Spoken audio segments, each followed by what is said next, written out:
Salah satu surat yang ketika dibacakan oleh Ammar bin Yasir membuat ayah dan ibunya masuk Islam, yaitu surat Ad-Duha. Ada 3 part dari surat ini. Part pertamanya intinya adalah ma wadda'aka rabbuka wa ma qala. Di situ Allah seolah-olah ngasih tahu ke kita supaya kita jangan berputus asa, supaya kita jangan merasa kesepian, supaya kita jangan patah semangat, supaya kita jangan pesimis, supaya kita jangan pundung. Kenapa? Siapapun boleh meninggalkan kita, tapi Allah nggak pernah ninggalin kita. Pasangan kadang-kadang kalau lagi ngambek boleh nggak baca WA kita sampai 3 hari, tapi Allah gimana pun kita bikin dosa, kita berdoa Allah masih dengar kita. Orang lain bisa aja ninggalin kita karena ada hal yang nggak nyaman. Allah itu sering dapat hal yang nggak nyaman loh dari kita, tapi nggak pernah ninggalin kita. Rasa-rasanya nggak ada cinta yang lebih sejati dan pastinya kecuali cinta dari Allah kepada hambanya. Bahkan seorang ibu aja nggak bisa nandingin cinta Allah kepada kita. Padahal ibu udah paling baik ya. Nggak ada lagi orang yang lebih berjasa dalam hidup kita selain ibu kita di antara manusia setelah Rasulullah pastinya. Kecuali ibu kita sendiri yang udah mengandung kita dalam keadaan wahnan ala wahnin, kepayahan demi kepayahan, melahirkan dengan resiko nyawa, menyusui 2 tahun lamanya, membesarkan dengan segala bentuk pengorbanannya. Ternyata itu nggak ada apa-apanya dibandingkan dengan cinta dan kasih sayang Allah kepada kita. Ibu kita bisa kecewa walaupun dia sayang banget sama kita. Ibu kita bisa aja marah walaupun dia sayang banget sama kita. Bahkan ibu kita bisa aja bikin kita sedih atau terluka atau kecewa walaupun dia orang yang paling berjasa dalam hidup kita. Tapi Allah enggak. Sehingga Allah bilang ma wadda'aka rabbuka wa ma qala. Ketika kamu merasa ditinggalkan oleh banyak orang, Allah nggak pernah ninggalin kamu. Ketika kamu merasa dicuekin oleh banyak orang, Allah nggak pernah cuekin kamu. Buktinya, ketika kita banyak dosa pun berdoa, Allah masih mengijabah. Apalagi kalau kita taat. Itu part pertama dari surat Ad-Duha. Dan ini kita coba jadiin kayak motivasi hidup kita, teman-teman. Ketika kita lagi lemah, ketika kita lagi drop, kita baca ma wadda'aka rabbuka wa ma qala.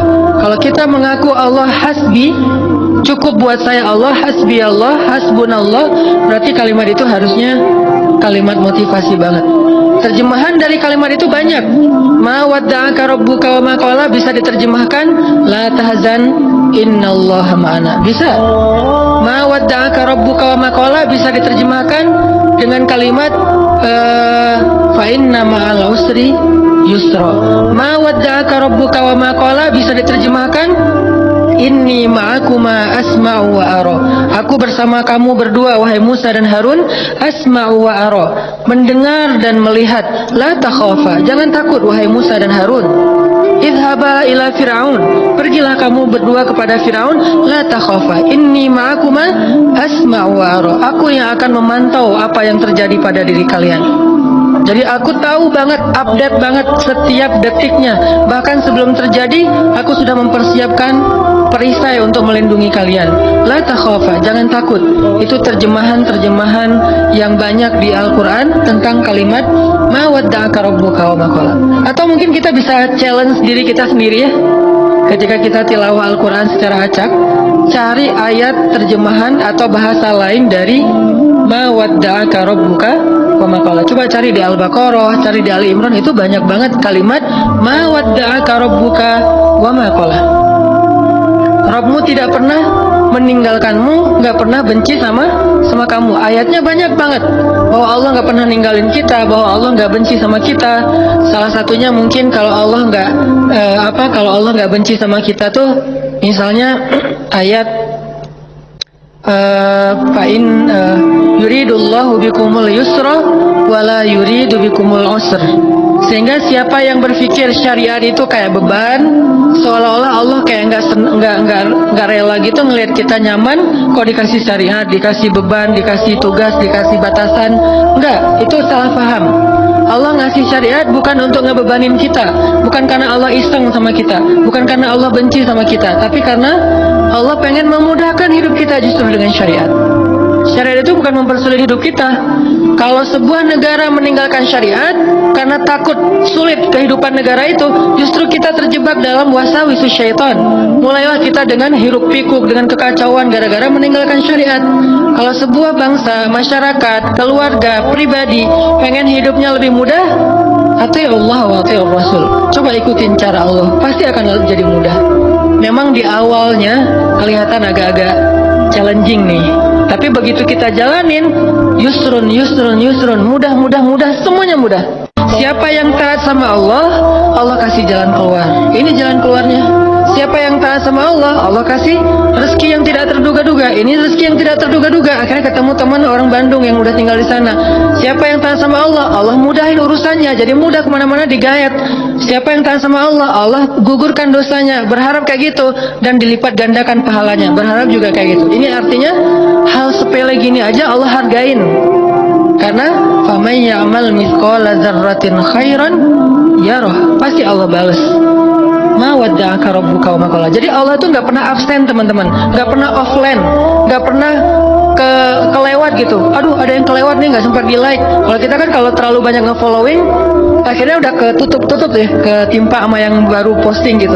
Kadang-kadang karena saking banyaknya kita nge-following, pasangan sendiri nggak pernah di like. Kenapa? Dia posting ketimpa lagi. Kok kamu nggak pernah nge-like postingan aku? Emang kamu posting? Kamu gitu banget ya sama aku? Akhirnya rame gitu kan ya. Padahal kita nggak ngelihat, soalnya ketutup sama postingan yang baru-baru. Allah nggak pernah gitu.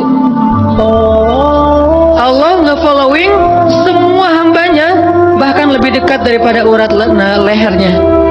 Wa huwa ma'akum aina ma kuntum, bersama dengan kalian, membersamai kalian dimanapun kalian berada. Tapi ketika kita post adegan-adegan kehidupan kita, nggak pernah ada yang ketimpa dan kelewat sama Allah untuk di like, untuk di komen, untuk di repost. Bahkan Umar di repost oleh Allah di Al-Quran, kata-katanya ini artinya Allah la ta'khudhuhu sinatun wala naum kulla yaumin huwa fi sya'an ma wadda'aka rabbuka wa ma qala. Ini jadi penyemangat teman-teman. Gak usah khawatir untuk taat.